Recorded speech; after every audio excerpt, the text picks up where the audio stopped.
something I see consistently, and especially with small businesses, and it's when small businesses rely on informal agreements. And so what is an informal agreement? It's just an agreement with no contract, maybe a few texts, maybe an email thread, but nothing structured and signed by both parties. And so from a legal standpoint, that creates two problems. You would think formation, maybe that's an issue.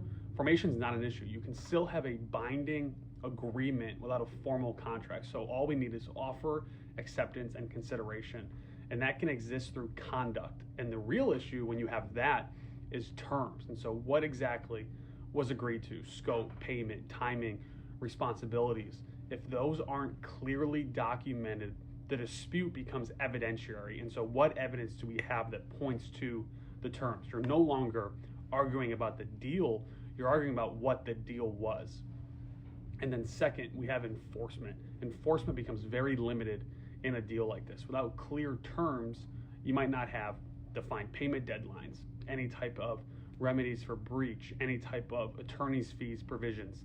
So even if you're right on the underlying issue, your ability to enforce that issue becomes weaker. Courts do not fill in gaps based on what seems reasonable. They apply what can be proven. And so the practical takeaway is very straightforward. Document the key terms from the beginning of performance: scope, compensation, timing, exit. It doesn't need to be complex, but it needs to be clear and in the contract, especially if you're talking about moving forward and performing on the work.